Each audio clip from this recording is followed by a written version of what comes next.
Good evening, everyone, and welcome to the EuroVeRsion semi-final surgical video competition for vitreoretinal surgical fellows. So it's our 10th event, and the semi-final takes place virtually, but the final will be taking place in Paris in September, and the 4 winners of today's event will be moving forward to the competition. So the idea is very simple. So each country submits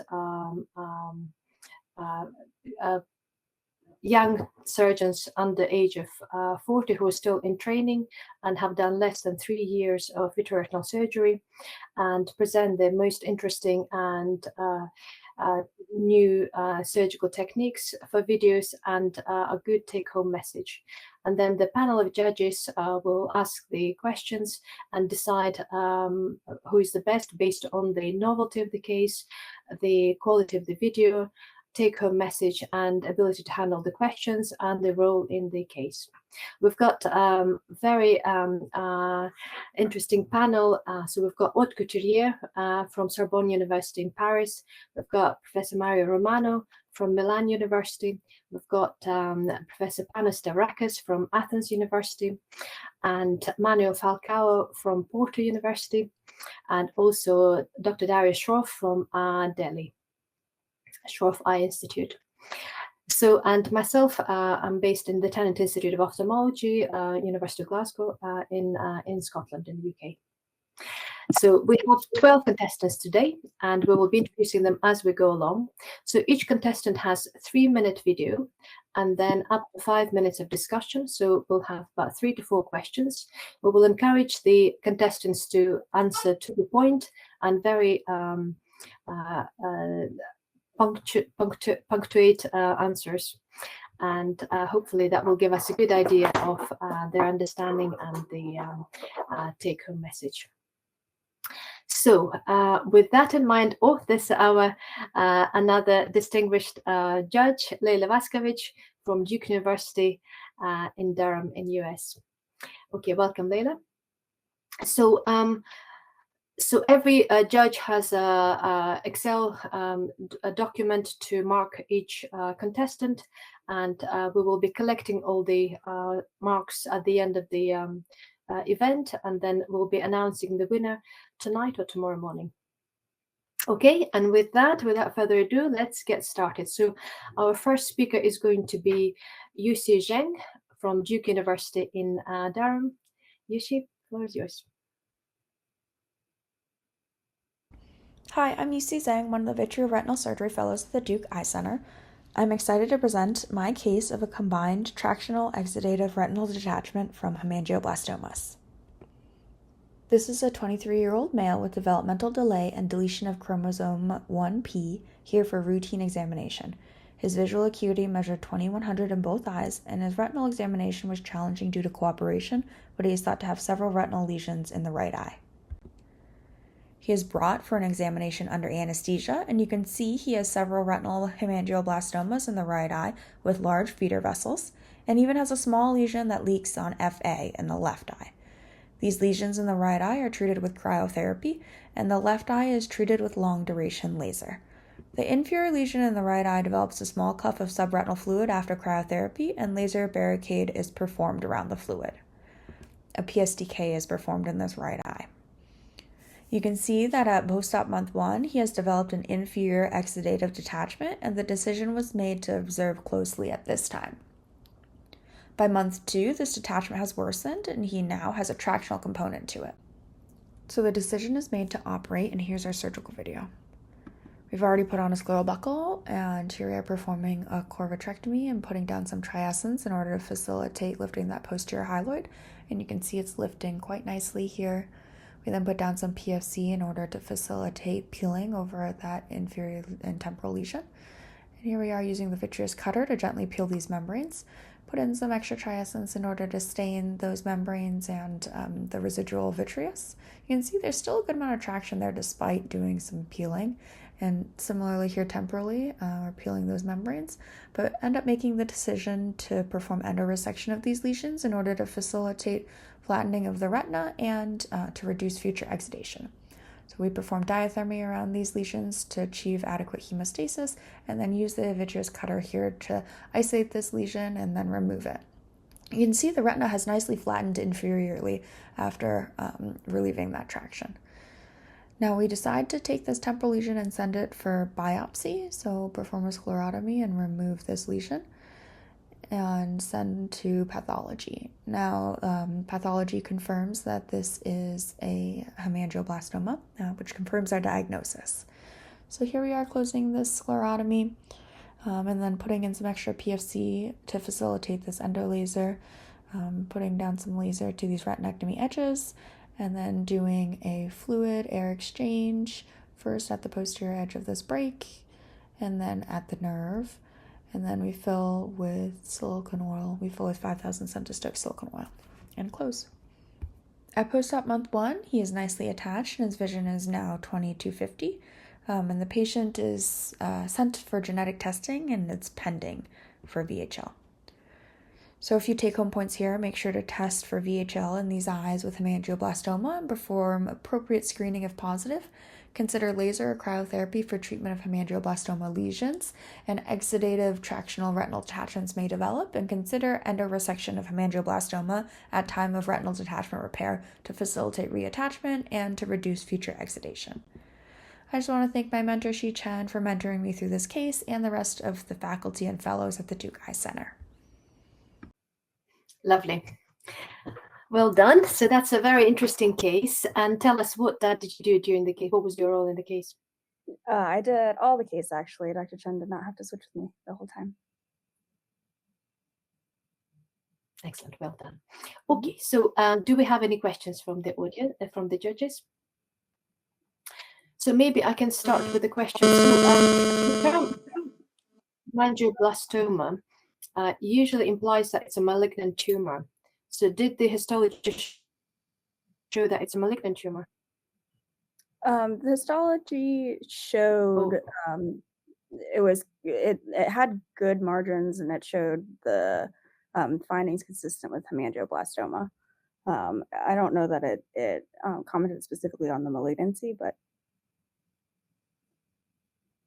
it did show that it was. I think yeah. Sometimes I think they use the term blastoma to imply the malignant clinical course without the tumor necessarily being malignant.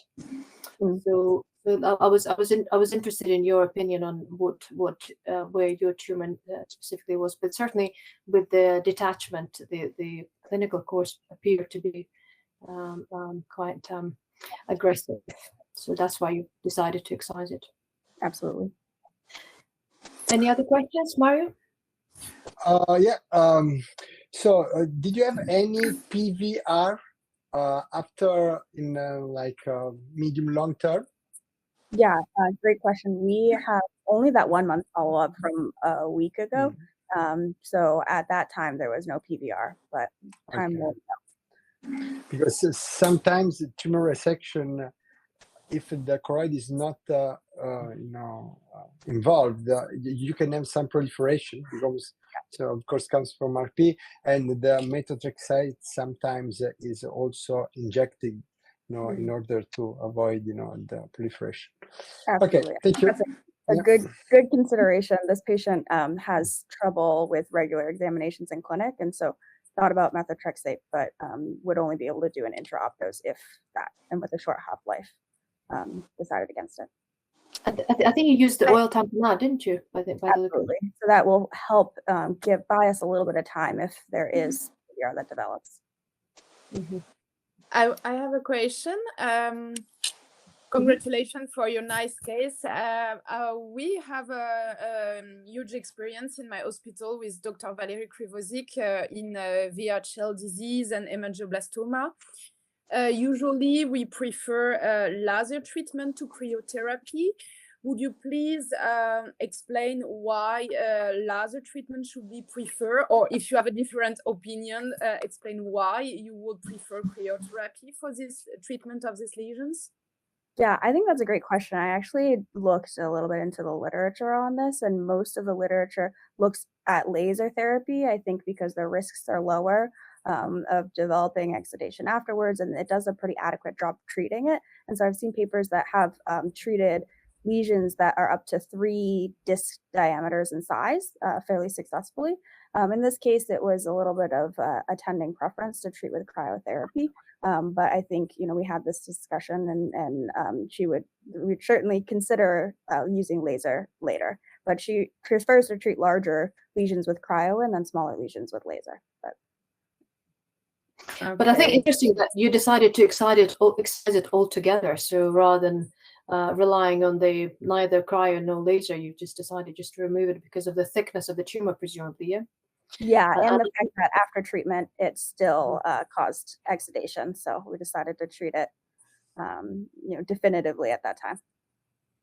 Can I ask a question? Yep. Oh, go ahead, Panos. Go ahead. Panos, I think you wanted to ask a question, no? No? Okay. Oh, that is Darius. Sorry, my camera is not coming on, but I wanted to ask, how did you, beautiful surgery, how do you make it so bloodless? How do you prevent bleeding during that surgery? Yeah, I edited out a lot of diathermy, but fortunately we didn't have a lot of bleeding. I think partially because we had already treated these lesions in advance, and so those beefy blood vessels had actually shrunk a little bit by the time we did the surgery, and we took that into consideration when we were coming up with the decision of whether or not to resect these and if they would be bleeding. But we made sure to diathermize the feeder vessels excessively, and there were actually only 2 places that had bleeding after we did the resection, and so we just went in and diathermized those extra bleeders. Great question. Time's up. I think in the interest of time, we will have to move on, but excellent case, Yuxi, thank you very much. And Anthony Shinton is still joining. I think he's still occupied in theatre, so we will move on to our Greek contestants. So Stergios Ntikos from Athens. Good afternoon. Stergios. Good afternoon. I'm going to present you a case of autologous retinal transplantation. It is a female patient with 20D myopia who came to us for a decreased visual acuity in both eyes. From the clinical examination, she had 2 full-thickness myopic macular holes, a chronic one in the right eye and an acute one in the left eye. So we planned vitrectomies for both eyes. They were done with ILM peeling and gas as a tamponade. Postoperatively, unfortunately, in the right eye, we had an open hole, but with flat edges, and in the left eye, we had a successful closure of the hole. 1 year postoperatively, we did phaco in both eyes, with the insertion of Carnevale lens in the right one. 2 years after the phaco, the patient came back with loss of vision in the right eye. From the clinical examination, she had a total full-thickness myopic macular hole retinal detachment with PVR, and she also had no other peripheral breaks in the retina. So we planned surgery in order to manage this total retinal detachment. The surgical plan here is to create a retinal flap in order to use that as a graft and to grab it and put it inside the macular hole in order to promote the hole closure. As you can see, we did that using the endodiathermy and also retinal scissors.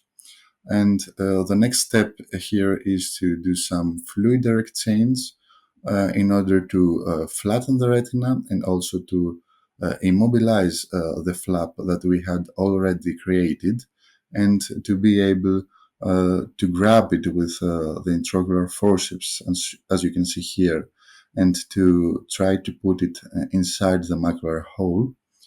We try to put the retinal graft inside the hole as securely as we can. And the next step is to do some endolaser to the side of the retinal graft, and also put silicone oil inside the eye as a tamponade. And by the end of the surgery, we also put some viscoelastics on top of the macular hole in order to promote the stay of the retinal graft inside the hole. 1 week postoperatively, you can see that the retina is flat. The retinal flap is well integrated inside the macular area. The hole is closed, and also the visual acuity of the patient is increased. The clinically important take-home messages from this presentation are that the autologous retinal transplantation had a significant improvement, both anatomically and functionally, and also that it is a viable alternative in complex full-thickness myopic macular hole retinal detachment cases. Thank you very much. Okay, thank you very much. That was interesting, complex. So tell us, what was your role in the case? Well, basically, I did everything but placing the retinal graft inside the hole. This was done by my professor, Dr. Petru, who was by my side in the operation. Okay, right. Who's got the question? So Odd is the director of the Myopia Institute, so I'm sure Odd has a question. Yes, maybe two small questions. So first, it's a very nice case. Congratulations. I would like to know, why do you choose a silicone oil tamponade, razors and gas tamponades? And I would like to know how long you have followed the case, and do you have like a long-term assessment of how the graft went after a few months? Yeah, first of all, we used the silicone oil as a tamponade because it was a retinal detachment with already PVR done, because the patient came to us 7 days after she had lost her vision.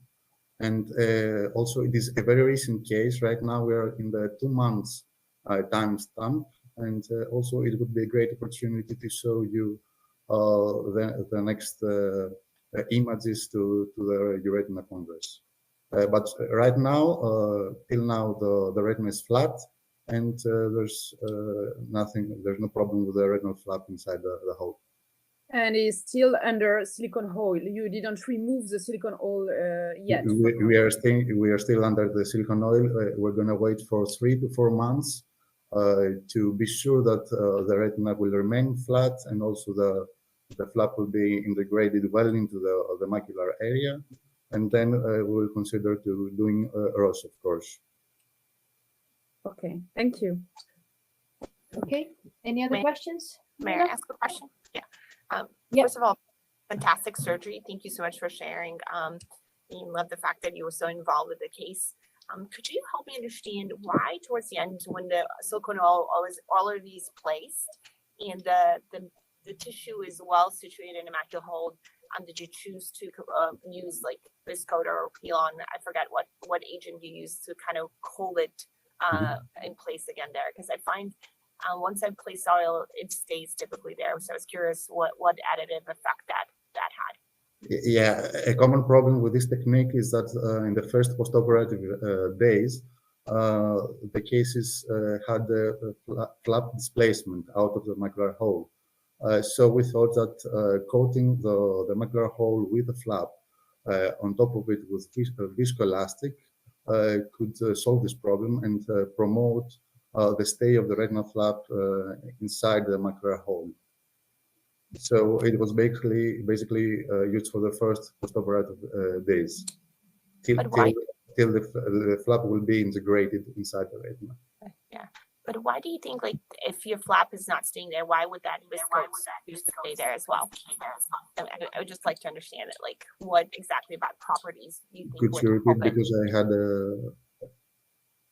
Could you repeat the question? Oh, sorry. Yeah, probably there's an echo. I'm curious to understand, like, why do you think that particular agent will help you stabilize that transplant there? Because it very well could move as well during the post-op period. Because we've already seen it with cases of ILM flaps that were on top of the macula, where the surgeons have had put viscoelastic on top of the macula area, and it helps the flap remain on top of the fovea. Could I ask a corollary? Mario, you have a question? Yeah. So you reported also a functional improvement, right? So do you think the improvement is due to this dislocation, retina displacement, or an ectopic synaptic bipolar connection plug and graft? Yeah, first of all, it was basically a rescue case. We didn't target to have a functional improvement, but mostly anatomical, because we had to do something to manage this total retinal detachment. The functional part was a surprise to us. We didn't expect it. And searching through the literature, we believe that it has to do with the migration of glial cells in the macula through this retinal flap, and also the proliferation of retinal cells inside the hole. Okay. So do we have time for one more question? Yeah, we have time for one more question. Yeah. Okay. So could you please tell us what was the axial length of the patient, and why did you specifically choose to use retinal transplant as opposed to, let's say, amniotic membrane, which potentially could be less inducive to producing scotoma, inferior scotoma?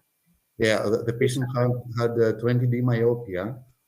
So the case here is that axial length. It was 33, if I remember right. Okay.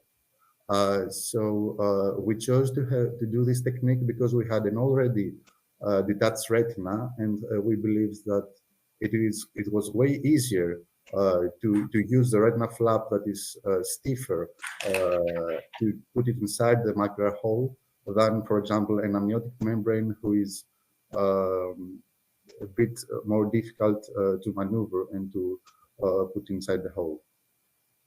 So it was basically on the already detached retina. Okay, we're good with time, Shohista. Okay, right. Anyone? Any other questions, or shall we move on? Yeah, great. No, time's up. So. Okay, time is up. So great. We'll move on to our next speaker. So that will be, thank you, Stergios. So our next speaker is Jamil Poletti. And Jamil is from Peru. Hi, Jamil. Poletti, I'm from Peru. I'm doing my fellowship in Dr. Elias Santana Hospital in Santo Domingo, Dominican Republic. So this is a case of a 34-year-old male without any pathologic history who presented to the clinic with decreased visual acuity in the left eye, conjunctival hyperemia, and photophobia after sustaining an ocular trauma caused by a nail. In the clinical exam, we observed the left eye a visual acuity of counting fingers at 2 feet and normal intraocular pressure. On the slit lamp, we observed a corneal wound associated with traumatic iridotomy, posterior synechia, and cortical cataract. Fundus examination was not accessible due to media opacity. However, an inferior shadow suggestive of an intraocular foreign body was observed. The ultrasound of the left eye demonstrated an image over the retina suggesting the presence of the foreign body, and we confirmed it through the orbital CT scan. So we decided to proceed to emergency surgery. I confirmed the posterior capsule compromised, and I start the vitrectomy in the conventional fashion. A peripheral hole was observed, and then I inject cohesive viscoelastic until covering the equator. Now, thanks to the property of the viscoelastic, I can manage the intraocular foreign body without any danger, even losing it to regraven again for a more comfortable removal. I measure the intraocular foreign body, and then I easily aspirate by viscoelastic, complete my vitrectomy, and gave laser to the retinal hole. I implant the lens in the sulcus and left gas as endotaponate. After 6 weeks with refraction, this patient achieved a 20/30 visual acuity with normal intraocular pressure. And as take-home messages, the first one is thanks to this published, that was a prospective study where the intraocular foreign body was injected into big eyes and then allowed to fall into vitreous cavity filled with different ages. And they found that cohesive viscoelastic was superior to PFO with 15 seconds time until the intraocular foreign body hit the macula. So OVD demonstrates superior efficacy compared to PFO in attenuating the impact of a falling intraocular foreign body during vitrectomy. And as a second message is that cohesive OVD is preferable over dispersive OVD because it's easier to aspirate with the cutter. So this is it. Thank you very much. And this is my Instagram account on Gmail if you want to contact me. Thank you. Very nice. Thanks. Very neat surgery. Well done. I do have a question. Shall I crack on? Excuse me? So I will start with the questions. Shall I? Shohista? I think Sir Shohista is mute. I think Yeah, The go ahead. connection is great. Yeah. All right. So I was saying very nice surgery, neat, and I guess the patient was happy after that because he had a good visual acuity, most probably, from what I can see. Question is, yes, it's a nice idea to use the viscoelastic, but why would you just use a magnet, intraocular magnet, and take it out? Because with a magnet, your chances of the foreign body falling back to the retina are definitely less than using a pair of faucets.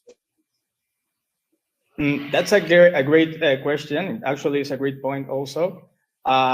We doesn't have magnets forceps available here in the Dominican Republic.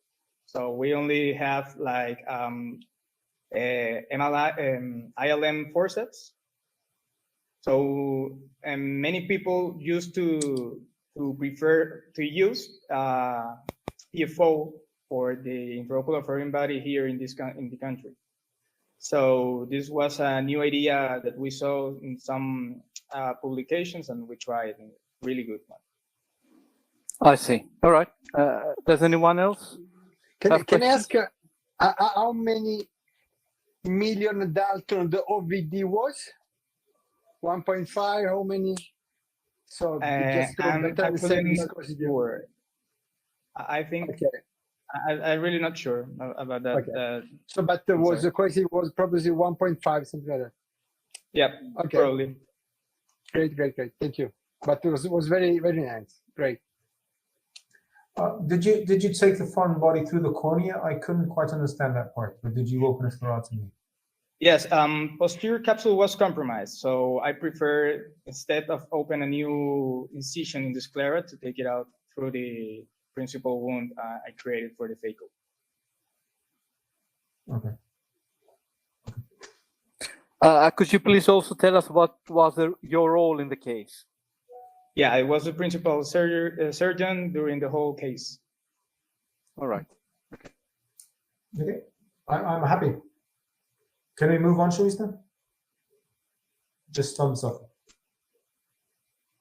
Shohista, you're muted. Yeah.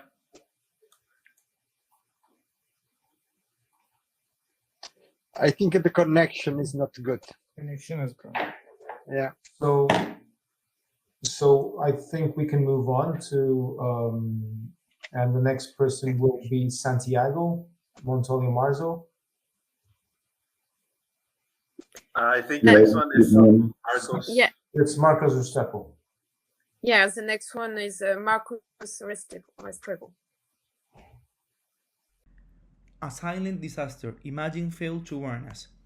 64-year-old female patient. She suffered a fall from her own height with blunt trauma to her left eye and a subsequent loss of vision. Visual acuity was hand movement and IOP was 8. Orbital computer tomography and ultrasound showed preserved ocular volume and vitreous hemorrhage.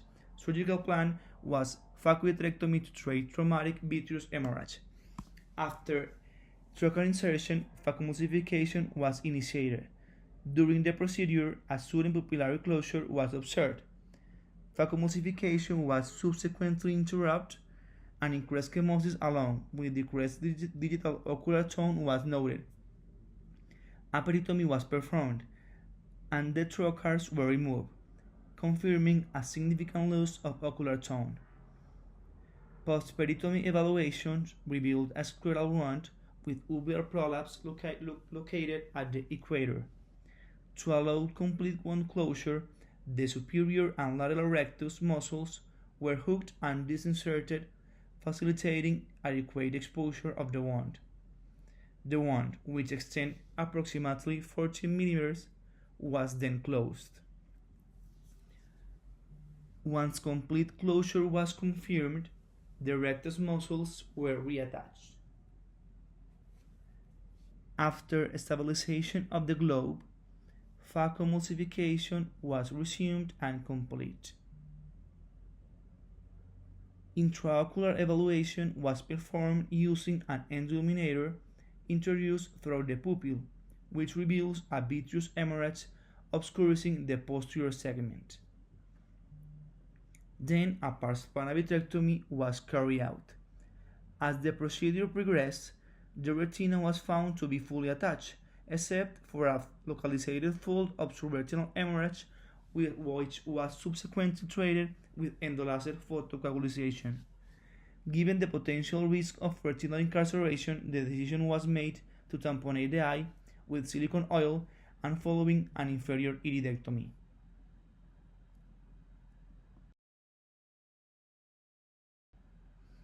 The anterior segment postoperatory shows mild supratemporal pupillaris dyschorhea and patent inferior iridectomy.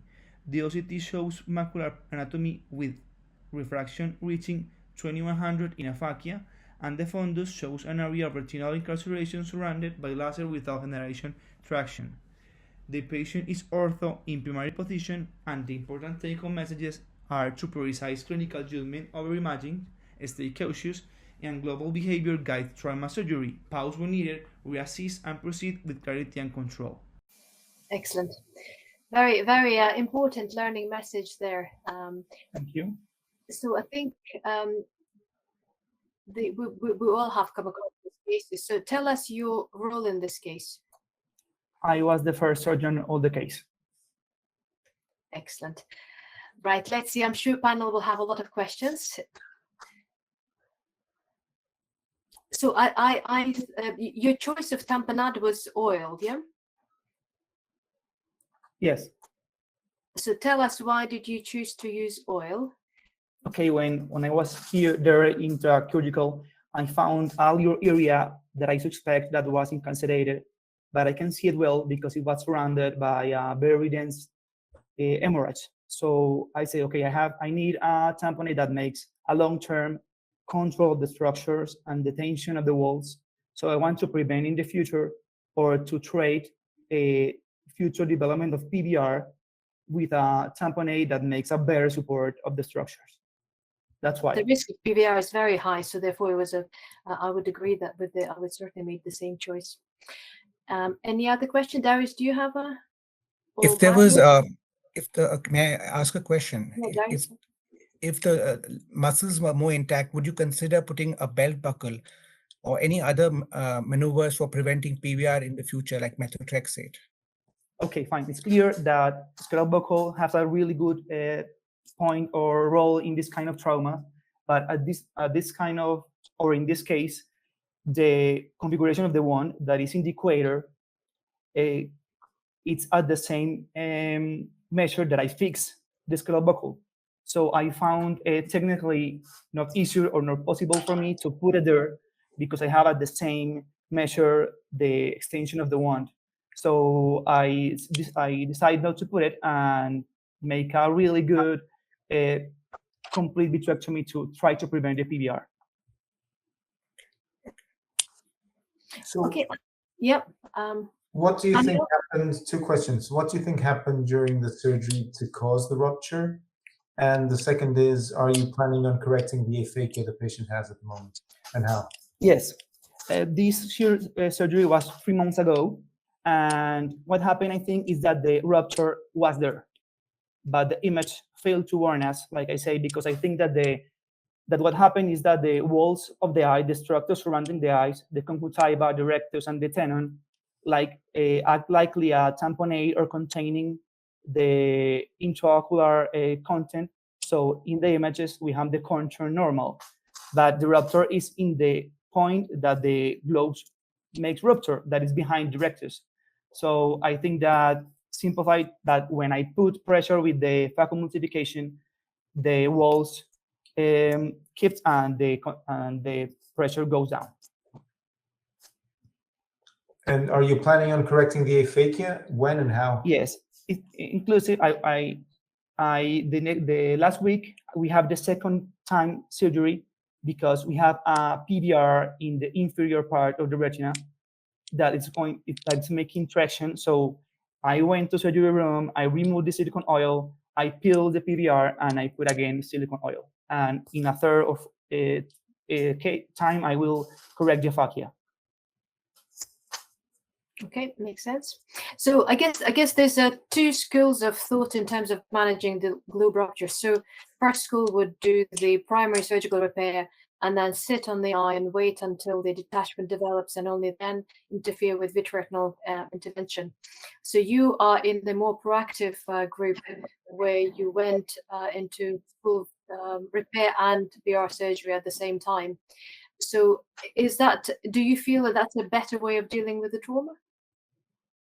I think that the thing that I will change of my procedure is maybe to consider a chorioretinectomy in the part that I suspect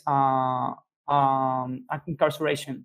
But that area was supratemporal, and like for gravity, the PVR that was developed was in the inferior retina. But maybe that's what I will change. I will try to make a better vitreous cutting, or maybe a retinochoroidectomy in the area of incarceration. Certainly, Ferenc Kuhn proposes excising the retina linear along the site of rupture, and I think he believes that that prevents further future contraction and development of the redetachment on the site. So certainly subject for another discussion. Great. I think that was excellent. Thank you very much. And I can see that Anthony Shinton has joined us from Moorfields. So Anthony is representing the UK, and I can see that you're just between the cases here. So now can we have him next then? Would that be okay to have Anthony Shinton next? Yeah, sure.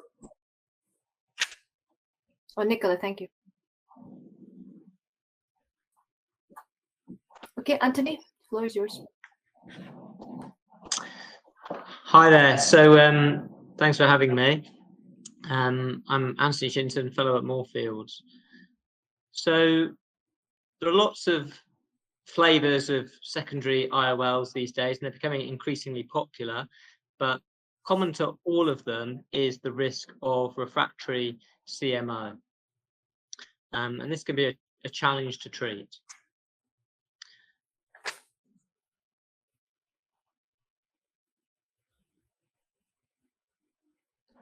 I'll just check that's playing. Yes. Yes. So this was quite straightforward, removal of an ILUVIAN. This is a lady with a Yamane scleral fixated IOL.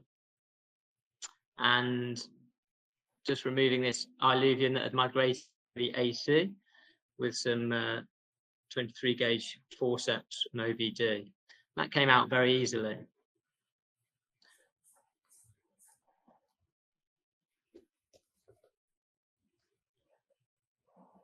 So a few weeks later, as in on call in, had a referral from a resident doctor in the eye casualty with a cloudy cornea and what they thought was a hypopion, and they were suspecting endophthalmitis. Of course, it wasn't a hypopion. So some blue dots either side at 3 and 9, indicating a previous Yamane IOL. And this was a migrated Osidex implant. Right. So I was a bit foolish. I thought that I said to the theatre nurses, look, we did it a few weeks ago. It's a Friday evening. It'll be 2 minutes, just in and out. Very quick case. Everyone will be home soon. What I didn't appreciate was the difference in structure. And while the ILUVIAN has this nice non-biodegradable polyimide tube, the Osidex has no such tube. And so when you touch it, it just starts to crumble like soggy chalk. Unfortunately, this is a very sped up video. This took me much longer than it should have. I managed to take something seemingly simple, make it look very difficult. Eventually the chalky substance came out granule by granule.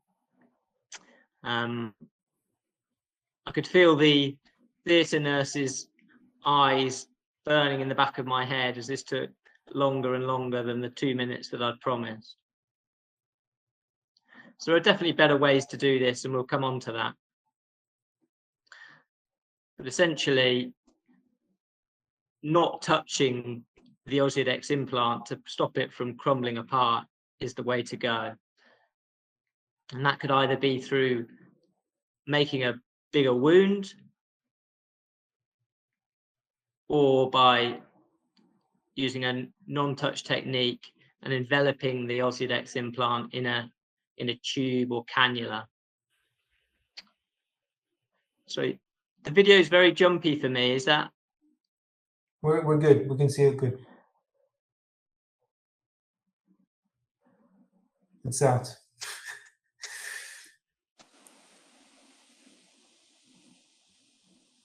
Yeah.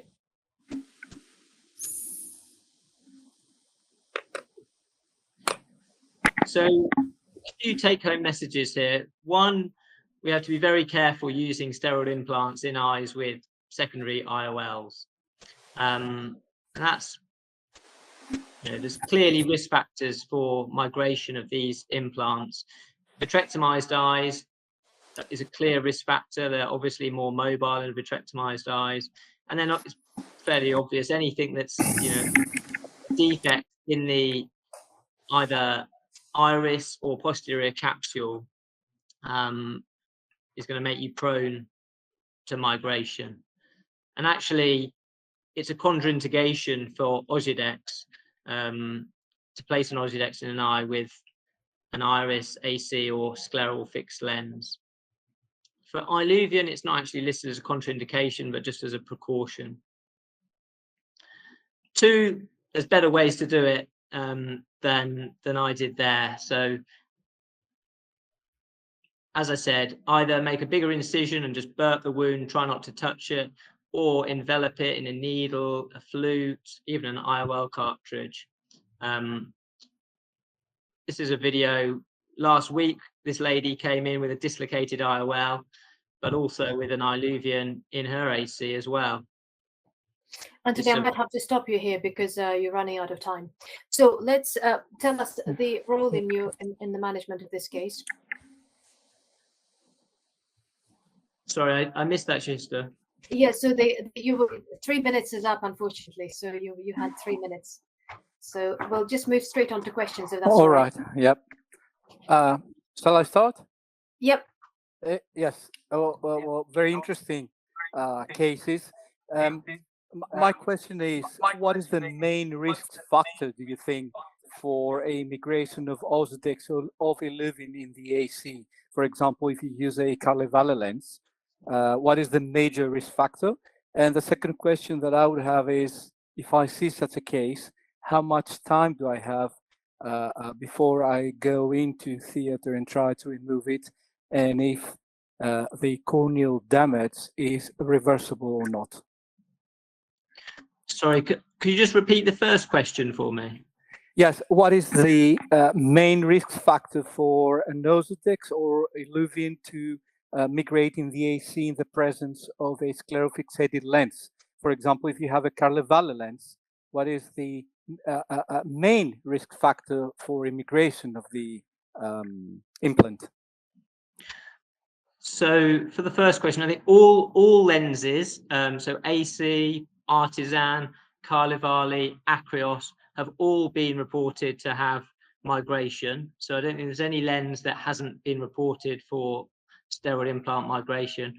I don't think we have data to say whether one is more prone to the other, although obviously some people say that the larger lenses may reduce the risk. There's also a consideration whether if any capsule is left remaining deliberately, that may also reduce the risk. Clearly, a vitrectomized eye, which most of these would be, is a significant risk as well.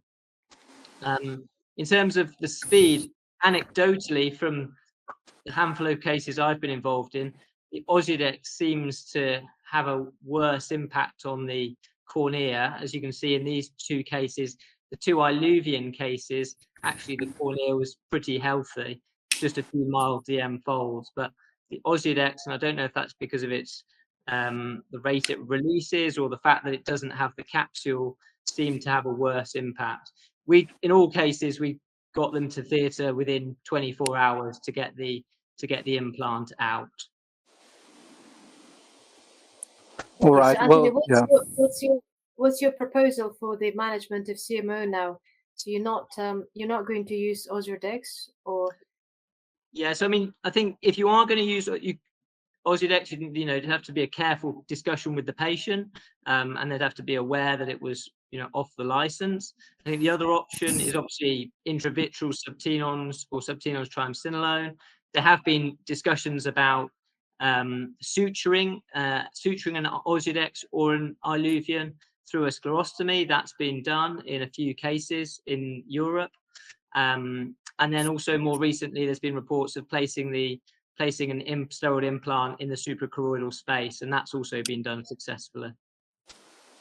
Thank you. Anyone else has questions? Leila? I just have a comment. Thanks for bringing this topic, very relevant. Amongst some of the other techniques to consider, using something that's accessible to all of us, which are angiocats. So if you take an angiocat, which is sterile, we started IVs in US with that, I'm sure in Europe as well. And you can open your wound a little bit, and that's a solid tubing. It comes as big as 16 gauge. And it's really nice way to literally suck that Ozurdex in and remove it in one piece. So I love that technique, and something we've kind of showcased before for any of the implants. Yeah. Sorry, I don't know if it's I don't know if my connection is, or my Wi-Fi is here at the hospital is very poor. You'd have to repeat. I didn't catch that question. Sorry.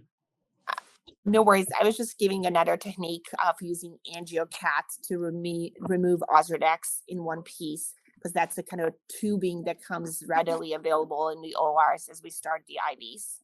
So. Yeah. Okay. Yeah. So so that's, as I say, a needle or a Venflon or some tubing is definitely a better way to do it. I did have a video showing that, but we ran out of time. Keep in mind what gauge it is, and you want it significantly larger, and angiocat, for example, could be 16 gauge as well, like those larger ones that I use to start larger IV. Yeah. Okay. Great. Thank you. Great. Excellent. Any other questions from the judges? Great. Another tip, which is even, sorry, can I? Yeah, Darius. So I had a similar case, and I found that you can just make the wound larger, align the Ozurdex implant, and visco express it. So fill the AC with viscoelastic and push the posterior lip of the cornea down. And when you do that, you can just push it out. You have to express it with the viscoelastic. The moment you catch it, it crushes and breaks. So something which we have handy in our ORs. So that's useful. Great. Okay, great. Thank you. Anthony, thanks very much. Right, so we'll move on. Our next speaker is Muzaffer Şahin. Do we have him, Naomi? I don't see him in the lobby, to be Okay, honest. so we'll pass on to the next speaker then. So Santiago Montolío-Marzo. So Santiago is from Colombia. Yep, floor is yours, Santiago. Hello, it's Dr. Montolío coming from Spain. We are going to discuss some of the complications we may have with the Carle-Valle intraocular lens. At the very beginning of the surgery, we may have extra bleeding that we don't want in order to have a proper visualization and also good recordings, so we can use alpha-2 agonist drops prior to the surgery in order to prevent this. Much more difficult is to prevent the ephema and the vitreous hemorrhage. The only thing we can do is try to avoid the incisions at the horizontal axis. Right there, we've got the posterior ciliary arteries, so this vasculature may lead to extra bleeding. In order to avoid it, we will rotate a little bit our incisions, the nasal ones to the upper part of the eye, the temporal ones to the lower part of the eye, and the rest of the surgery will remain the same. Regarding the sclera, if it's difficult for you to do the classical flap, just try the T-pockets. You just need an horizontal incision and take your crescent knife in order to do one pocket, rotate, and the other one. It's easier and really convenient. The only problem is that after doing them, you will have to put the optic inside the pocket. If it's difficult, just take this spatula in order to make the opening wider and take the forceps in order to put the optic in the pocket. If it's difficult, you can even leave the optic subconjunctivally. It will work and it will be okay. In order to prevent hypotony, we need to reduce the number of incisions we've got. We've got 3 trocars plus 2 sclerotomies for the anchors. So you can try to use the trocars for the anchoring. You will have to move the infusion line to another trocar, remove 2 trocars, and use these 2 sclerotomies in order to take off the optics. For the IOL implant, always use a really slow handshake technique. If you cannot do a proper handshake technique, it's okay. You can do anything you want, even dropping the IOL to the back of the eye, then picking it up and doing the maneuver correctly. The most important thing is to do it carefully and slowly. When we are doing the insertion of the IOL, always remember to check the cartridge before pushing the lens, and always taking good grasp, not in the neck, not in the tip, but in the T intersection. Even if you are really careful with your technique, you can rip off the optic from the lens. It's okay, but you will have to take it off and use another one, so always remember to check to have 2 IOLs in the surgery room. Regarding IOL position, always check the notches. They must be the right one at the upper part, the left one at the lower part. So all in all, we must remember, use alpha-2 agonist drops for conjunctival bleeding. If vitreous hemorrhage might be prevented in avoiding the horizontal axis. In the sclera, we will use T-pockets or subconjunctival optics in order to make it easy. Hypotony, spare incisions for the IOL implant, a slow handshake, or just let the IOL fall and then pick it up. For the ankle damage, check the cartridge, good grasp, and always 2 IOL. For IOL position, check the notches. Thank you for watching, and I hope you enjoyed it. Thank you very much. I apologize, Santiago. I introduced you as Colombia. So Santiago is from Valencia in Spain, so my apologies. Great. I think certainly we can talk a lot about Carnavalis, and I'm sure we've all got our favorite techniques, but very useful take-home messages. And did you do most of the surgical components? Actually, I did all of them since I started. Some of them are when I was just a resident, not a fellow, and then some of them during my fellowship and also last year. Okay. Right. So let's see who's got a question. Mary, I think you've got a question, and then Panos. Thank you. Mario, go ahead. So, yeah, great. I have seen that you were implanting the Carnavalia IOL about 3 millimeters far from the limbus, right? Because it was where the trocar was, 3.5. I mean, it's quite posterior because most of the time the secondary implant is about 2 millimeters far. So what do you think? I did 3 millimeters, somehow in the middle, in the 3.5 and the, yeah. Okay, so you were placing the trocar at the 2 millimeters, right? Yeah. Okay. You move the trocar where you know you need the sclerotomy in order to take the optic off. Okay, yeah, because it's quite anterior. Okay, so thank you. And most of the time the vitrectomy you need to do is pretty easy. So you're not going to be moving around that much, so it will be okay anyway. Because sometimes we can have some bleeding placing the trocar so anterior. Yeah, and that's also related to the fact that we may find the vitreous hemorrhage and all that stuff with the optics. It's a place that is prone to bleeding. Okay, thank you. Yes, thank you. Thank you for the presentation. I apologize, but I have to object with one of the take-home messages. Let the lens drop down. I don't agree that it's an option, a surgical option. It has happened to me without any doubt. I wasn't happy when it happened. And, all right, so because, I saw it as a technique. And if it happens, what are the risks involved? We all know that the Carnavalia lens is quite soft, correct? Yes. But if it drops down, are there any risks involved? I think, first of all, that the message is not that you must leave the IOL in the posterior chamber and then pick it up, but maybe the obsession of doing the handshake technique perfectly, it's not always that easy. I mean, it's not that bad. Of course, you can damage the retina if it falls down, but I think it's pretty easy to grasp, to pick up the lens from the posterior pole and pick it back up to do the correct extraction of the optics. So maybe the idea is not to do it, not just leaving the IOL to the back part of the eye, but I think it's not that bad, okay? And if you do a gentle grasp of the optics, not in the T, but in the arcs of the IOL, it's pretty easy to pick it back up. So I think it's not that bad. Okay, well, I might defend Panos. I think. Thank you.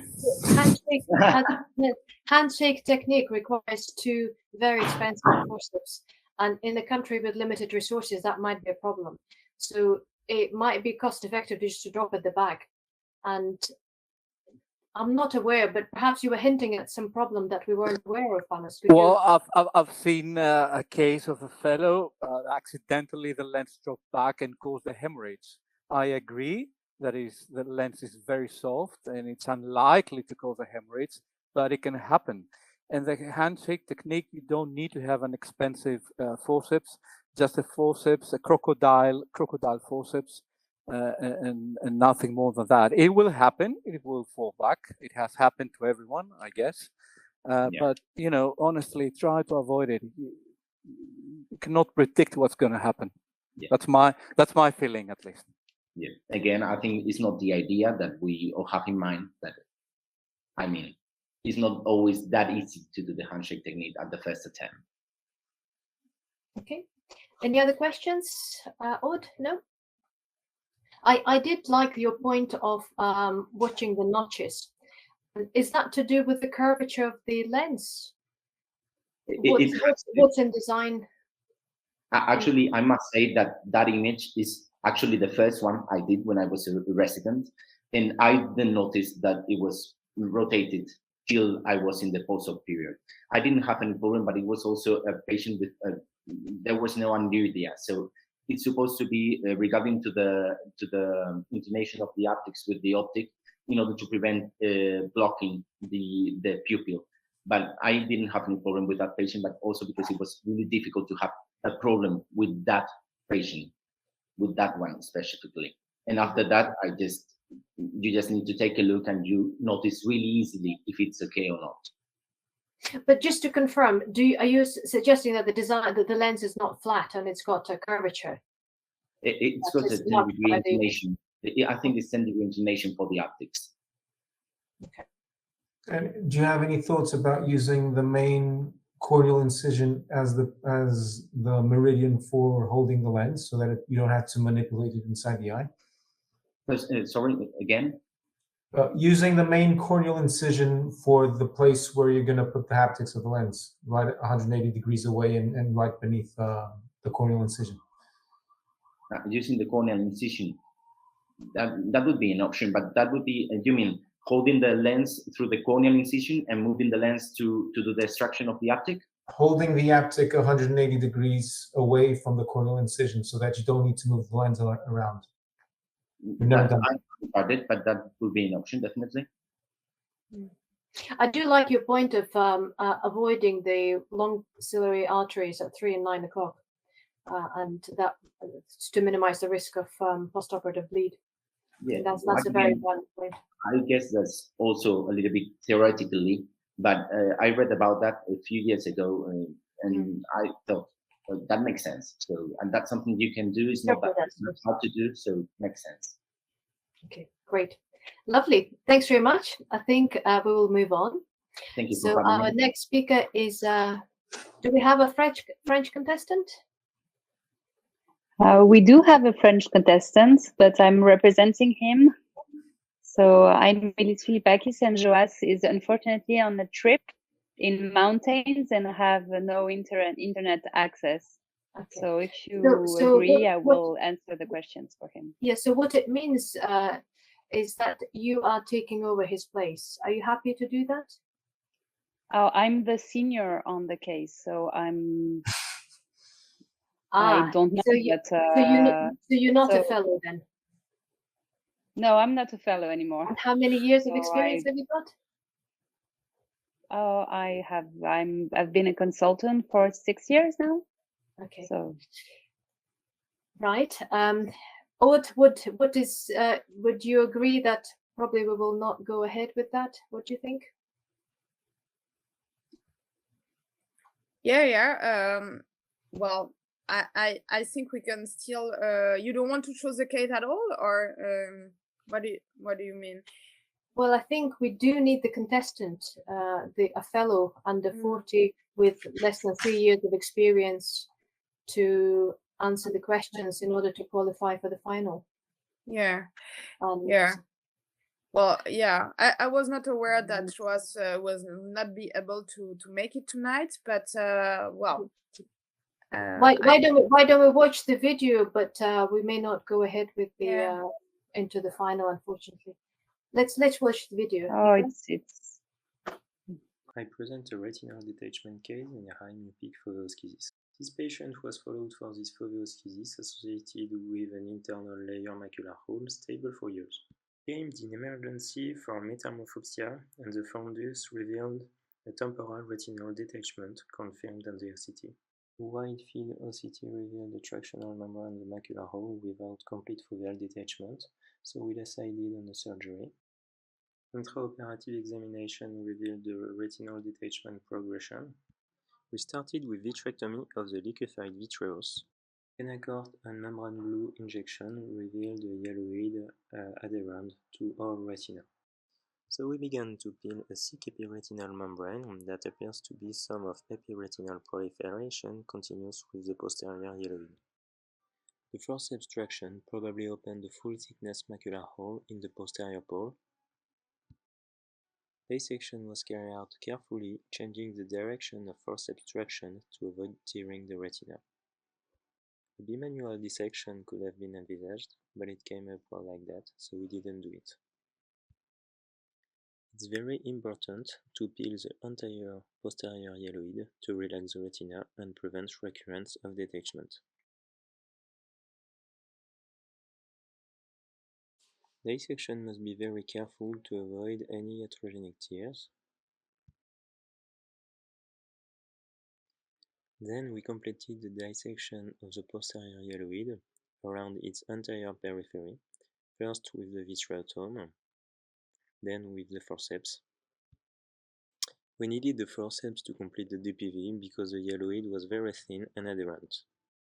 Despite our precautions, we made here an iatrogenic tear. We then remarked the macula and peeled the posterior pole without decaling to avoid any passage through the macular hole. We could have discussed an ELM flap, but the visual prognosis were poor, so we did not.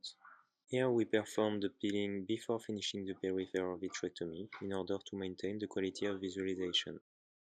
Then we finished the dissection of the peripheric yelloid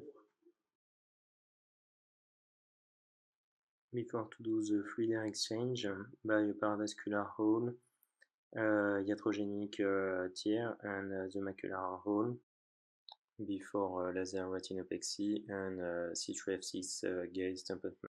Here the postoperative control with flat retina and schisis regression. In conclusion, these cases of myopic macular schisis are rarely surgical. Here the retinal detachment did not appear to originate from the macular hole. Linear tears at the edge of the atrophic areas should be carefully investigated, and the wide field OCT can be of great help in this complex case. Thank you. Certainly a fantastic operating and a very interesting case. It would have been great to discuss. So I'm really sorry. Yeah, I'm just sorry. I just want to say that Joas did 90% of the surgery, and unfortunately he cannot be here, has no connection. So okay. I would have sent another fellow if we were aware that we could put someone else to present, but unfortunately I was warned very late also. So too bad. Great. Okay, well, thank you very much for sharing that, and send our congratulations to excellent surgery to Dr. Leroux. Okay, so we'll move on to our next participant, Ginevra Adamo from Italy. Ginevra? Hi, everyone. This is a case of corneal ulcer and beginning endophthalmitis in a patient with previous radial keratotomy. Here we pre-placed the free ring ring to give stability after the trephination. We then mark the center of the cornea and we trephine at 8.5 millimeters. We completed the trephination with the curved scissors. We then placed the temporary Landers keratoprosthesis and performed the vitrectomy under visualization with keratoprosthesis. As you can see, here the vitreous is very adherent as the typical inflammatory vitreous. We slowly detach the vitreous with the help of triamcinolone acetonide. Some steps, as you can see, are performed using the Thanos scraper to be able to remove the schitic posterior hyaloid in this patient with eye myopia. After removing the hyaloid, we found out that the patient had a macular hole with macular detachment. So we did fluid air exchange. We drained the subretinal fluid from the macular hole itself, and after the macula was flattened, we put some perfluorocarbon. Here we are preparing the decellularized Descemet membrane. We removed the implant from the glass pipette. We placed it in a corneal punch and stained with the membrane blue. We used water to let the Descemet membrane to unfold, and with gentle maneuver, using the sponge and the forceps, we tried to make a flat surface. We refined then with dermographic punch a 2 millimeters Descemet disc.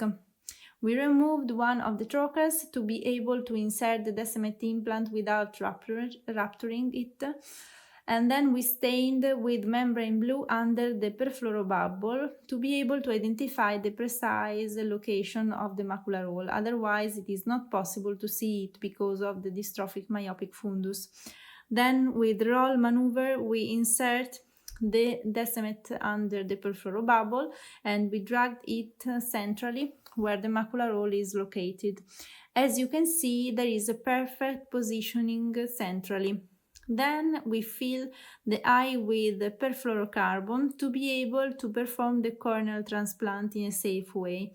We put the new donor cornea that was punched at 9 millimeters and we suture it at 16 nylon with the 16 nylon sutures. A clinically important take-home message from this presentation is that when we do perfluoride exchange, we have to make sure that all the BSS in between air and perfluoro is removed before removing the perfluorobubble, because if there are only two surfaces present, air and perfluoro, the lenticle will not be displaced. Otherwise, if the water stays there, it will displace the Descemet lenticle. Beautiful. Thank you very much. Really, really interesting case. So just tell us with what happened at the beginning. So patient had a radial keratotomy recently, or was it a while ago? No, we operated the patient just 70 days ago. So I can't wait to see the patient on Thursday because maybe the gas is gone and then we can have a good image from the OCT. But how did they develop endophthalmitis and radial keratotomy? I've missed that at the beginning. He developed an ulcer, corneal ulcer. Then we followed the patient. Then we were not able to explore the fundus. We did B scan and we saw there were hyperechogenic echoes. And a few days before the surgery, we make the vitreous sampling and we tried to do the intravitreal injection with ceftazidime and vancomycin, but the vitreous was worse and worse. So we decided to operate her, even because we observed the little macular detachment on the B scan. So we didn't want to wait. Okay, great. And what was your role in this case? I did almost the whole surgery. Professor Mura actually did only the trephination of the recipient cornea because it was very difficult to get the vacuum and I have very little experience in corneal surgery. So it did only the trephination. I think it's huge compliments to Marco. Very few people in the UK would be doing corneal surgery and VR surgery on the same setting. Okay, so Manuel, do you have a question? And Darius, I think as well, yeah? So Manuel and then Darius. Yeah, I have a question. So you decided not to put the amniotic membrane inside the macular hole. You decided to put it over it. Why are you choosing one thing over the other? And why are you using 2 millimeter radius for the amniotic membrane and not smaller radii for it? Sorry, I can't hear the second. You used a 2 millimeter punch for the ILM. It's very big for the size of the macular hole. Why aren't you doing it smaller? So we published recently an article regarding the use of the Descemet membrane for medium and large macular hole, or myopic macular hole and refractory macular hole to the first surgery. And we used for the all 12 cases the 2 millimeter punch, that is actually the smaller we have here. And we observed that it was very good because the all macular holes closed. And we don't like to use the amniotic membrane because the amniotic membrane is not transparent like the Descemet membrane is. The Descemet membrane has no sticky side, so it is easier to put it on the macular hole. And if you use the amniotic membrane, you usually have to use silicone oil to put it on, or you have to put the amniotic membrane behind and under the retina. And there is also a recent paper published 2 days ago regarding the retinal folding after the use of the amniotic membrane for full thickness macular holes. And there are also case reports of retinal. So we have good results with the use of Descemet membrane, and we are trying to go on with these techniques. Dr. Shroff, could you please make sure to only turn the microphone on when you're going to speak, because it causes some echo. Sure. Thank you. So could I ask my question now? Yes. Yes, please. Yeah. So my question was, what was the vision of this patient before the corneal ulcer developed? And is there a relationship between the endophthalmitis and the macular hole, which we see in this? It was a beautiful surgery, but is there any relationship? The visual acuity before surgery was light perception, but there was the corneal ulcer in the center of the cornea, so you can imagine the visual acuity couldn't be better. And the patient maybe had the macular hole before the endophthalmitis, and but it was not scheduled for surgery yet. I don't think there is a relation between the two things, because there was in the beginning a little corneal ulcer inside the wound of the previous radial keratotomy, so it is totally separated, I think. I guess the question Darius is asking is, why did you choose it to do as a one-step procedure rather than cooling down the endophthalmitis first and then addressing the full thickness macular hole once you know the endophthalmitis has responded? Because the macular retina in the macula was detaching, and we didn't want the macula to stay detached. This is the reason.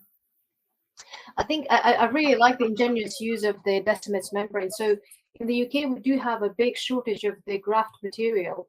So did you use the Descemet membrane, which has been rendered unusable due to low cell count for the DALC procedure? Yes, because the eye bank observed that almost 50% of the tissue are not usable for corneal transplant. So these are tissues that otherwise we couldn't use.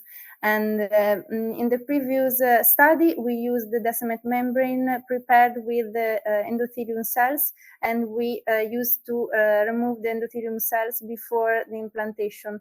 But now these were the first case that in which the eye bank prepared the Descemet tissue without the endothelial cells. So you have only to punch the site you want and use it. It is very easy and useful. It's beautifully done and very clear, good message. Thank you very much. Thank you. Okay, so we'll move on. So our next contestant is Ayushi Gupta from India. Ayushi, you there? Yes, thank you very much for staying up so late. I know it's quite late in India, so well done. Thank you. This video highlights the ingenious management of a submacular hemorrhage. A 64-year-old male presented with a decreased vision in the left eye for the past 10 days. He had a massive submacular hemorrhage post-ARMD. This is the fundus picture and an OCT scan showing subretinal heme.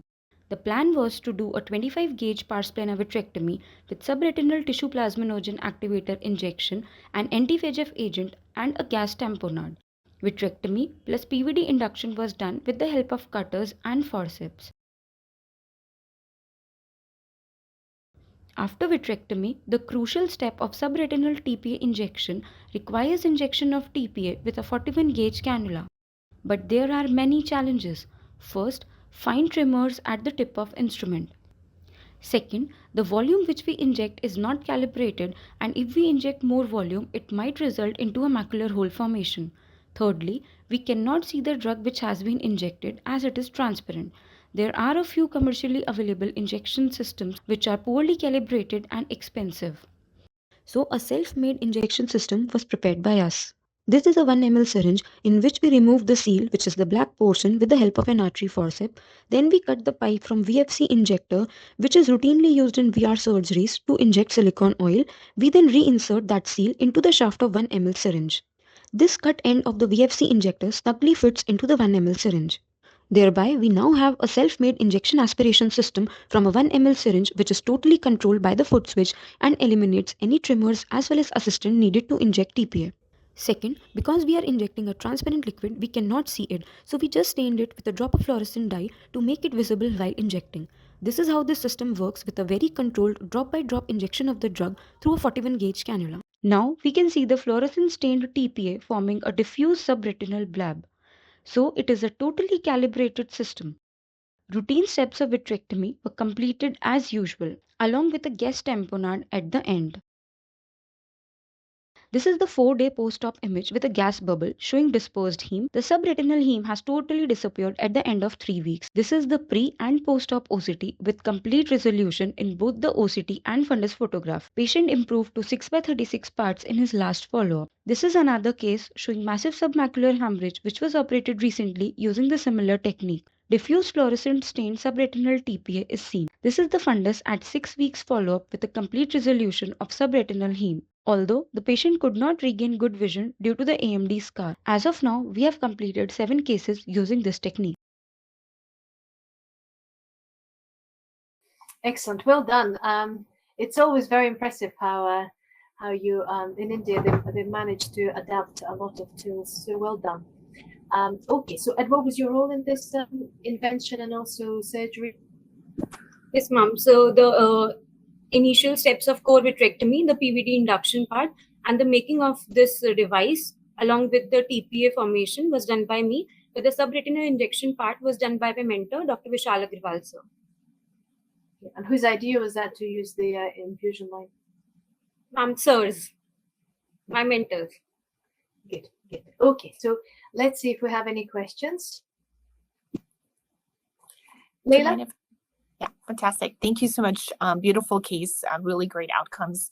And I really am pro in terms of using subretinal injection of TPA that allows for it. So in general, when we're delivering gene therapy, for example, we want to be very precise because we don't want that vector to be in the vitreous cavity. Why would a precision, for example, in TPA delivery matter as much? Because even if we have it subretinal or pre-retinal, or in vitreous cavity, there's not going to be any risk of inflammation, and it might be beneficial to actually have it in vitreous cavity as well, as we often inject that in clinic too. Sorry, ma'am, I did not follow your question. The question why is, do you think it's important? Yeah, why is it important to add additional agents such as fluorescein to your procedure to ensure you inject subretinally? Because I think you personally can visualize that. And why add additional agents to that? Ma'am, because the visibility increases. Also, the amount of drug loss can be easily seen. And there are no cases of retinal toxicity noted with the fluorescent dye. And it really makes the visualization easy, which makes the precision of the drug much more. That is why. Do you mind if I follow up one more question? So you say there's no toxicity related to fluorescein. How do you know that? If this is, a case of subretinal hemorrhage already is causing toxicity to the retina. So how do we showcase that there's no fluorescein related toxicity in this case? Ma'am, Firstly, we have done many cases using this technique. And the second, there are many literature has shown that the minimal dose for the in vitro toxicity is 0.1 per ml, and only a single drop has been used. And also, it can be combined with fluorophotometry to assess the quality of drug, which is the drug loss which occurs during this technique. So yeah, literature says that there is no retinal toxicity. Thank you. Ayushi, we're going to pick up on you a little bit, so brace yourself. So you're saying that there's a toxicity with 0.1 ml of fluorescein, yeah? Per ml, 0.1 per ml is the... so there is toxicity? Sorry, ma'am? So there is toxicity? No, ma'am. The studies say that the dose which is used for the subretinal drug tracking is much less than this dose. It is almost half than this dose which is used. Okay. So, and what dilution do you use? How much of what dose do you inject of TPA? Ma'am, around 25 micrograms, so which is 0.25 ml. Okay, so you inject 4.1 ml, yeah? 0.25 ml. 0.25 ml. That's a lot. That's very generous. Okay. Right. Any other questions from the audience? From the judges? No. Great. Well, I think it was a very interesting case, and I wonder whether my colleagues are just frozen, because they all look a bit frozen. I think the connection has been a little bit patchy. But certainly on our end, it's we're smooth. good. It's okay. Yeah, great, fabulous. So no other questions then, yeah? So, I have a question. So when are you deciding to do this, and when are you deciding just to do gas and anti-VEGFs? So as of now, there are no clear-cut guidelines for the size of submacular hemorrhage when subretinal TPA should be used. The thing in this patient was the positioning. Positioning was important, and the patient could not maintain a prone position with this. And there is literature which says that even small hemorrhages such as 30 mm per square, that is approximately within the arcade, show a good result with subretinal TPA injection and a good visual recovery. So yeah, we prefer using subretinal TPA for tissue lysis because the longer the duration the blood stays there will lead to the more phototoxicity of the RPE cells and a lesser visual gain. Do you get many vitreous hemorrhages following the surgery, or? No, sir, not many, but yeah, in few cases we required a vitreous lavage to be done as a second stage surgery. You're certainly right in stating that there is a risk of developing macular hole with the excessive injection of the drug. So maybe using a bit more concentrated preparation with lesser fluid. So 0.25 ml is certainly a very generous amount, but maybe a bit too much. So that might be something to look at.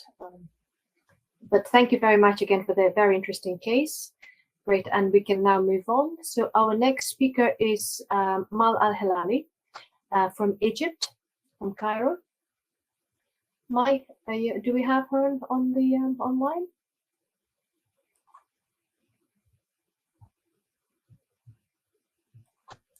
I remember there she is, still muted. There she is. Good. Okay, Mike, floor is yours. My name is Maya Alhelaly. I am a vitreoretinal fellow at Tanta University in Egypt. I am glad to present to you today my case of never give up an intraocular from body with endophthalmitis. Our case for today is 11 years old boy who presented 3 days after rupture glove repair scleral wound with the following presentation: endophthalmitis with intraocular from body and shallow lower RD, and the visual acuity was light perception. Here is our video. First, we tried to perform curvatectomy. However, visualization was so poor due to lens opacification. As you can see, among all these membranes, so we decided to move forward and perform lensectomy while preserving part of the posterior capsule for following secondary implantation. We are now removing the membranes and the exudation from the vitreous cavity, and also we are completing our PVD. As you can see, there is a huge amount of transvitreal membrane filling the vitreous cavity.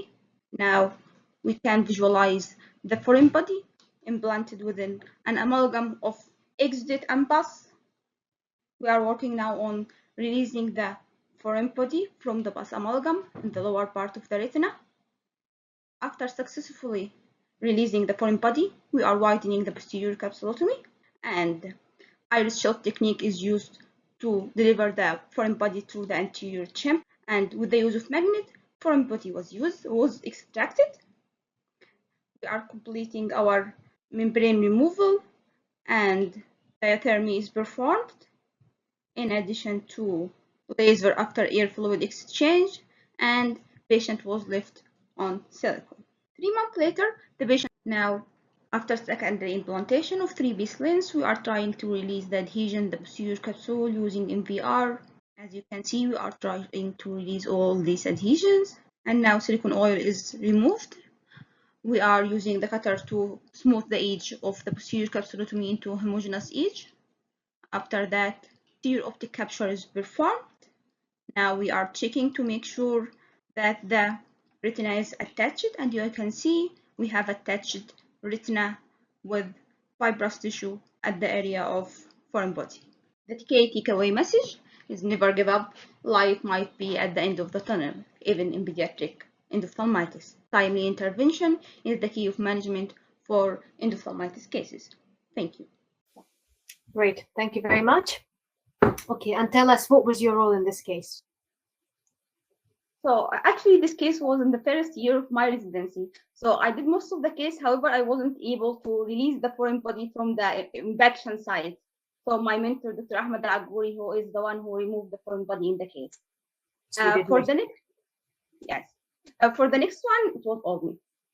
For the next surgery. Good. Okay, so let's have if there are any questions. So Darius, you probably deal with a lot of endophthalmitis cases, yeah? Yeah, so it was beautifully handled case. I wanted to ask, what sort of intravitreal antibiotics did you use? And you tend to see a lot of fungal endophthalmitis in your area in Egypt also. Actually, so the presentation was 3 days immediately after rupture group repair. So the susceptibility of endophthalmitis wasn't on our top list, I would say. We used the ceftazidime and vancomycin for the injection. Actually, the child was injected intravitreal before he was transferred to our hospital. So we did the vitrectomy, and also we add antibiotic to like the infusion fluid itself. Did you also give any oral antibiotic? For that child, we didn't use that, but for other cases, we use also moxifloxacin sometimes. And Maya, how proactive are you in intervening with vitrectomy when endophthalmitis cases? Actually,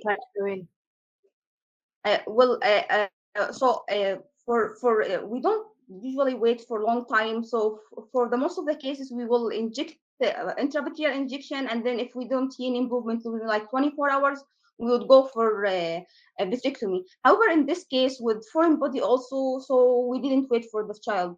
So he was operated on the same day. Yeah, no, beautifully delivered. Any other questions from the panel? No?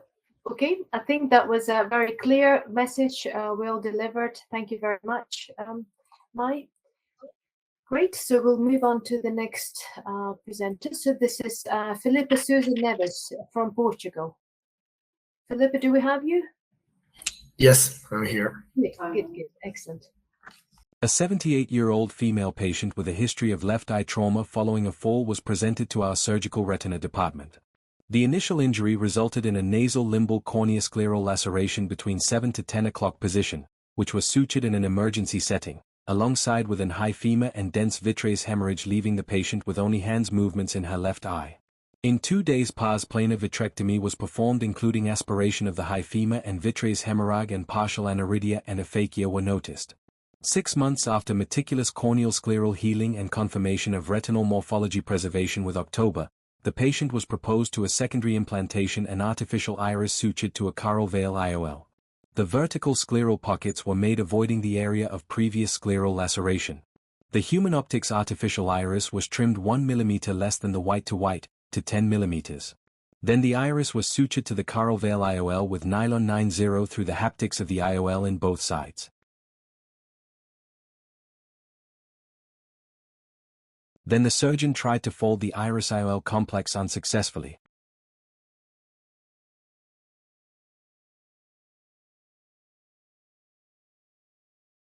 So it was decided to enlarge the cornea wound and push it into the anterior chamber. The haptics were externalized with distal forceps via the sclerotomies, and the plugs were secured in the scleral pockets.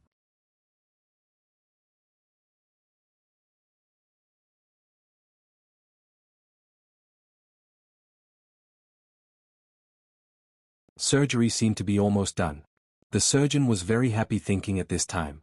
However, one of the plugs broke. It was almost a total success, but now it turned into a real nightmare. First, take a moment to assess and to plan the next step. Broken caral veil IOL plugs are not unusual, however the artificial iris brings in another layer of difficulty. The surgeon had to suture the IOL to the sclera with a Prolene 10-0 suture. He decided to create a scleral flap to bury the suture, then tried to push the needle through the iris, but it was not possible due to a certain hardness of the artificial iris. The next step was to grab a 23-gauge needle to feed the Prolene suture, and this turned to be a success. 6 months after surgery, and after meticulous corneal sutures removal, the patient was satisfied with a best-corrected visual acuity of 20/30 with only 2 diopters of astigmatism. The patient is now 1 year post-op and remains satisfied with the overall outcome. The combined implantation of a sutured artificial iris onto a caral veil IOL is a safe and effective procedure for managing cases of ocular trauma where iris and posterior capsular support is compromised, particularly knowing that the artificial iris is the only available option today worldwide. Great. Okay. Thank you very much. So there's certainly good use of combination of the lens with iris. Great. In the UK, it's a great cost for us. I think is it quite as expensive in Portugal to use the artificial iris? Yes, the artificial iris costs in my hospital 1,200 euros. So it's quite a lot. However, we nowadays we don't have any other options for us to use. She only had some remains from the iris that I could have taken out before at the beginning of the surgery, but it wasn't able to do anything more than for her than try and put the artificial iris in. And she had quite a nice retina, so I performed both surgeries. The first one, she was sutured in another hospital, the cornea, but then I performed the surgery. She had a vitreous hemorrhage, but the retina was very nice. So we delayed the artificial iris and the secondary IOL only due to the high degree of astigmatism that she had because of the corneal sutures. And then we performed this surgery. I could have done in two steps, one caral veil and then the artificial iris, but we tried to do it in once, all at once. It was quite difficult to fold the IOL with the iris. The artificial eye is quite a little bit thick, and it just brings another degree. And I'm not that used to fold IOLs because we always have an injector in most cases. So nowadays, but it ended up quite well. Well done. Did you do most of it yourself? Yeah, I've done both surgeries. Yeah. Okay. Mario, do you have a question? Yeah. What about the endothelium cell density? So, have you seen the follow-up reduction in cell density? The case, the patient has now almost 1 year, of follow-up, and it remains okay. I've not looked for the specular microscopy, but the cornea is very nice. We've done that follow-up topographies just because of also the stigmatisms to take the suture out step by step, and she's now very nice. But I've not seen the specular microscopy. And maybe next not time even I'm gonna ask her. not even a low-grade inflammation in the anterior chamber. No, I haven't seen an inflammation afterwards. No. Okay. This is we use the artificial iris with fiber because there are two types of artificial iris, and because they told us that it was easier to suture. I'm not sure it's correct or not, but I only have experience with the fiber type of artificial iris, but well, not many cases also. So the choice is not great. We used to have the Mosher lenses that were quite good, segmental, but they stopped manufacturing them. So, so certainly in the limited resources, that's a good option. That's unfortunate. I've used one wrapper, but now they don't produce them anymore. They still have some spare like powers. Like if I want like a brown iris with 18 diopters or something like that, they could sell them, but not manufacturing anymore. So that's a problem that we have. Also, they're clearing the stock. Okay. Yeah. Any questions from Darius? You've got a question, I think. It's a beautiful surgery. What is the incidence of post-operative glaucoma after putting this sort of artificial iris? Any instance of? No, I only have this case of artificial iris. So that I have another one with a wrapper, but they seem very nice. Well, I didn't have glaucoma. We also we did the trepanation with 1 millimeter just to keep everything running because we don't have the hole in the middle of the artificial iris because of being sutured to the Carle-Valle, because otherwise they have like a small aperture in the center, because the wrapper IOLs didn't have that. This one have, but well, they have. So we did the trepanation without that millimeter, 1 millimeter less. Everything is nice. The patient is also happy with the color of her eye. That is a little bit different from the other one, because of we have to take notice of the images the company gave us, because it looked like the dark green looked very much brownish, but it ended up a little bit lighter. But well. Thank you. Any other questions? Lovely. Well, Can just I last question. How far back do you set from the limbus? Excuse me? How far back did you set from the limbus? 1.5. So that's quite anterior, isn't it? Yes, a little bit, but we don't have also the iris there, so yeah. Even for the refraction outcome, but it ended up well. But because of not having an iris, we put 1.5. Otherwise, I usually do 2 or 2.5. Okay, one quick question and a quick answer, and then we'll move on.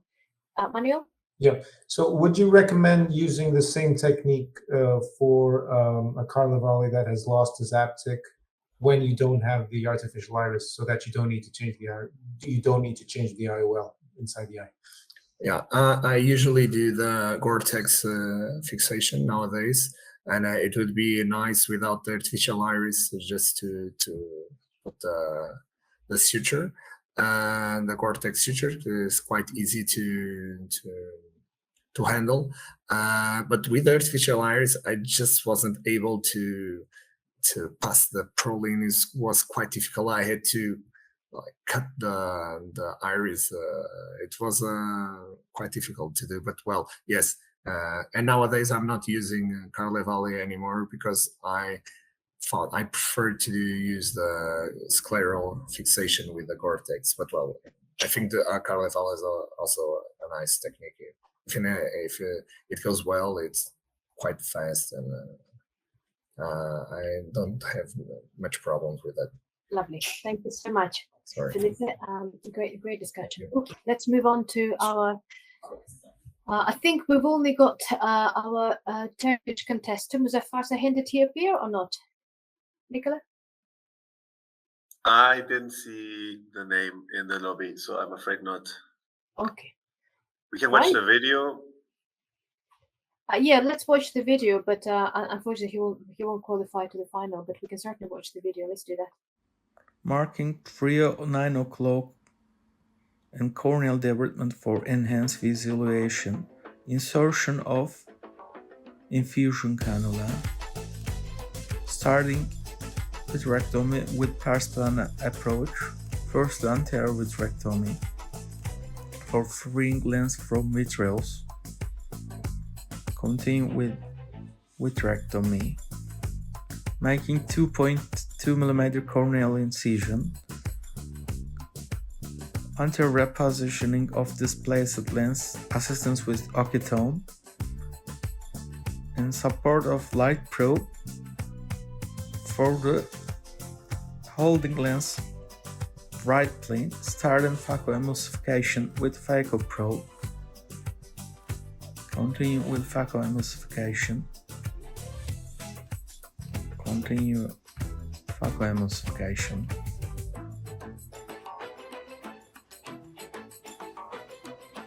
And freeing vitreous around the lens near remnant and holding lens with occitome. And at right plane, continue phacoemulsification and completing phacoemulsification. Continue with peripheral vitrectomy and hemorrhage clearance.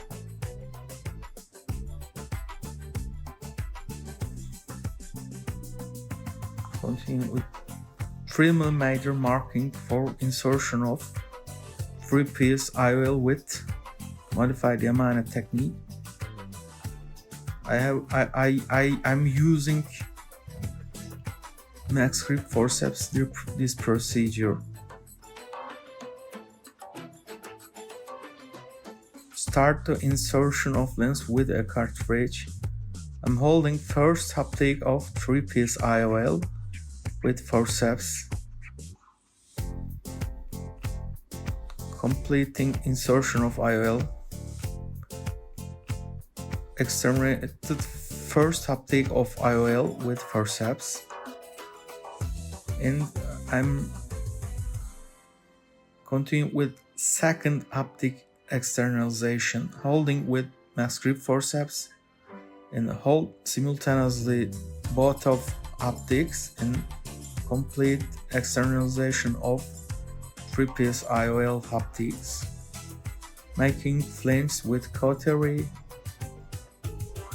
And the second one, continue with endolaser photocoagulation, completing endolaser photocoagulation, completed case. Great. Okay. Well, it would have been nice to discuss. I think it's a lovely approach. From what I understood, he was using suction from the retractor to hold the nucleus and phaco in the right hand, which is quite a clever way of stabilizing the nucleus and bringing it to AC. Great. Okay, well, I think we've had some really excellent cases and great discussion, and we had minor technical issues, but overall, I think everything went reasonably smoothly. So I would like to thank all the participants and all the judges for their participation and the audience for staying up so late. I hope it was useful and it was educational, and we will behind the scenes now finalize and discuss with the judges, and we'll announce the winners tomorrow. Have a good evening and many thanks again. Thank you.